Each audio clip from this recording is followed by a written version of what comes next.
guys, today we're going to talk about Monstera Deliciosa fruit because somebody asked me if you can grow the fruit in the UK, and to save time I'm basically going to say no, but also I'm pretty sure at like Kew and places, and if you had exactly the right conditions you probably could get them to produce fruit. But they produce fruit only in very specific circumstances. If it's not producing like fenestrations and great big leaves, it's definitely not going to produce, it's not going to fruit because it doesn't need to. Basically, they come from the rainforest and the tropical rainforest.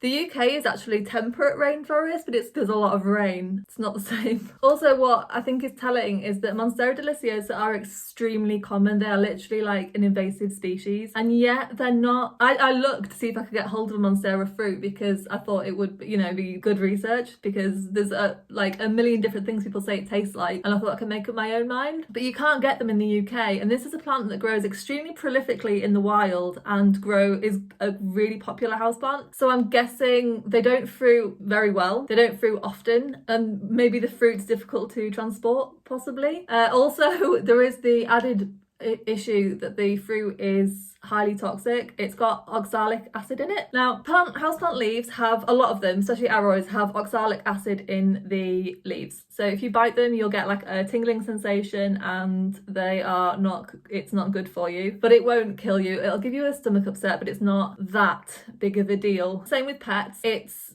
keep an eye on them, potentially take them to the vet, as opposed to rush them immediately to the vet type thing. So I was like, oh, so why is oxalic acid in Monstera fruit such an issue? And it's the volume of it if they're unripe. What really kind of brought it home for me was that oxalic acid is the active ingredient in Barkeeper's Friend.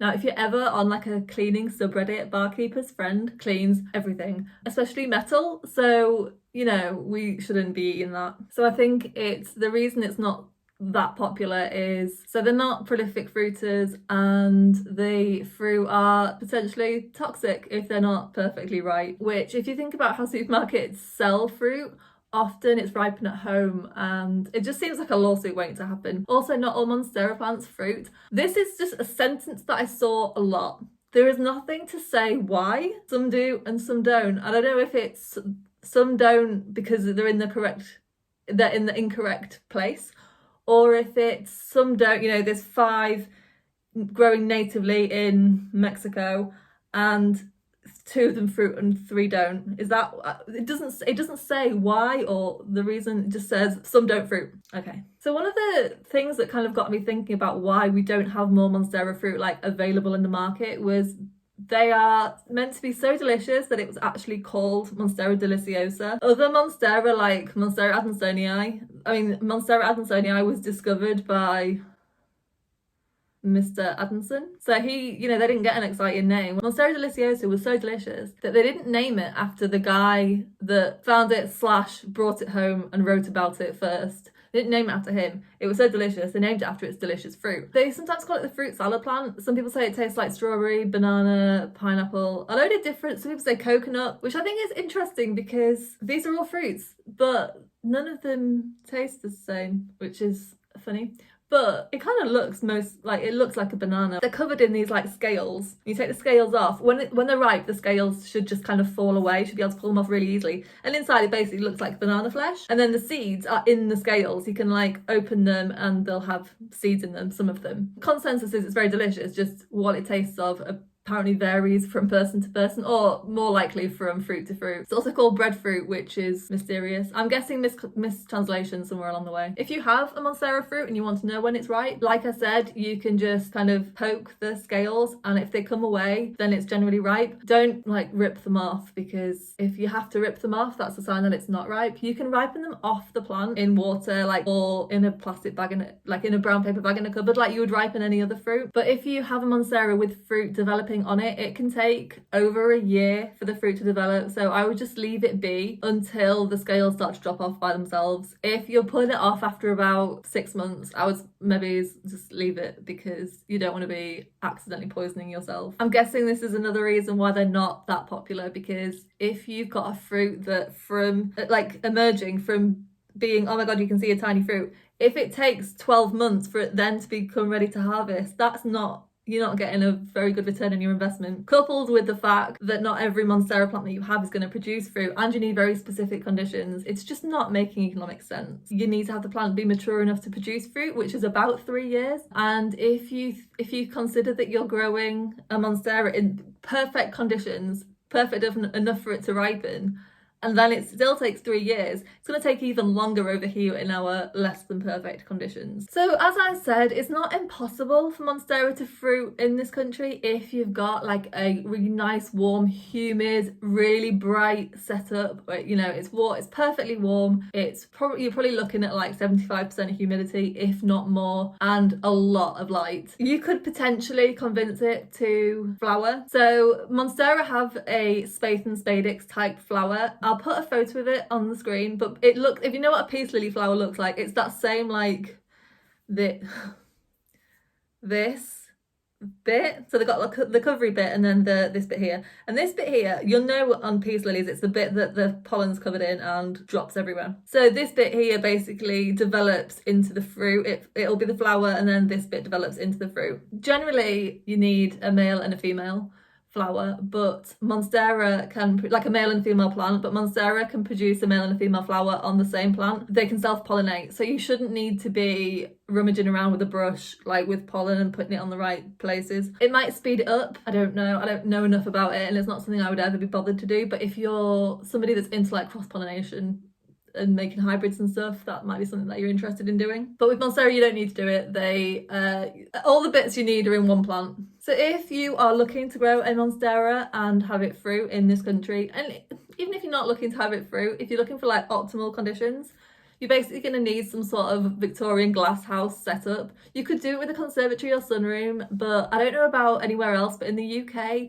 they don't tend to be heated. In winter, it would freeze to death, and in summer, it would just be blasted by the heat unless you had a pretty efficient humidifier. But you would need definitely like either really strong grow lights and like a grow tent, or a conservatory with a lot of open light. You would also need high humidity. Now, Monstera have pretty thick leaves. They're not dependent on high humidity to grow decently. Even like the way they emerge from their cataphyll, it's not really a cataphyll, but the way that the new growth emerges, you can speed it up by increasing the humidity, but they don't tend to get caught like some philodendron pink princess do. So high humidity isn't necessary, but it is necessary for like optimal growth. If you want those massive, like, I mean, Monstera leaves can grow up to like a meter, probably bigger. If you want that, you will need the high humidity. Not only does it mean that watering doesn't have to be as precise, but it just keeps everything just more kind of luscious. And you will also need it to be warm in there consistently. It sounds horrible. Basically, the perfect conditions for Monstera seem to be the absolute edge of human comfort. So if you're in your room and it's too bright and you're too hot and it's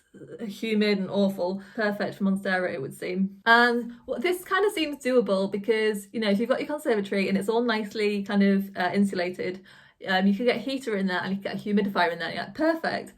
But you also need airflow. If you don't have decent airflow, if it's really warm and really humid, you will just end up with, if any kind of bug was in that, it would just love it. Although you could have beneficial bugs, so, you know, that isn't that big of an issue. But like fungal issues would just be, it would be a nightmare. So you need good airflow. We have a terrarium, which is, it's not massive, but it's not small. And we have a fan in it just because it keeps the air, it aerates it, you know, you need airflow. So here's the fan.